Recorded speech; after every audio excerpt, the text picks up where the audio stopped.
ഏതാണ് ഈ കള്ള തരീക്കത്ത്? എല്ലാവരും പറയും ത്വരീക്കത്ത് എന്ന് പറഞ്ഞാൽ കള്ള തരീക്കത്ത് എന്നാ പറയാ. ഓരോ ആൾക്കാർ അങ്ങനെ പറയും. ചില ആൾക്കാര് എന്താ കാരണം, എന്തിനാണ് ആരെയാണ് കള്ള ത്വരീക്കത്ത് എന്ന് വിശ്വസിക്കപ്പെടേണ്ടത്? നമ്മൾ ആദ്യം പഠിക്കേണ്ടതെന്ന് വെച്ചാല് ഇതിന് ഒരുപാട് നിബന്ധനകളുണ്ട് ത്വരീക്കത്തിന്, ശേഖമുരിത ബന്ധം ത്വരീക്കത്തിന്. ആ നിബന്ധന അനുസരിച്ച് ജീവിക്കാത്ത പോലെയാണ് കള്ള ത്വരീക്കത്ത് എന്ന് പറയേണ്ടത്. അപ്പൊ നമ്മൾ മനസ്സിലാക്കാതെ ആരാണ് അങ്ങനെ കള്ള ത്വരീക്കത്ത് എന്ന് വിശ്വസിക്കപ്പെടേണ്ടവർ നമ്മൾ പഠിക്കണം. ബഹുമാനപ്പെട്ട റസൂലുള്ളാഹി ഖദ്ദസല്ലാഹു സിർറഹുൽ അസീസ് പറഞ്ഞൊരു കാര്യമുണ്ട്.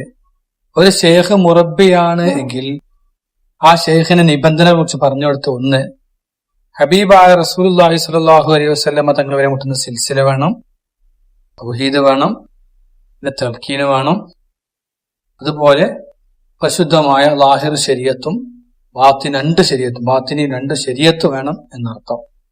ഇതിന് വിരുദ്ധമായി നീങ്ങുന്നവരാണ് കള്ളത്വരീക്കത്താര്.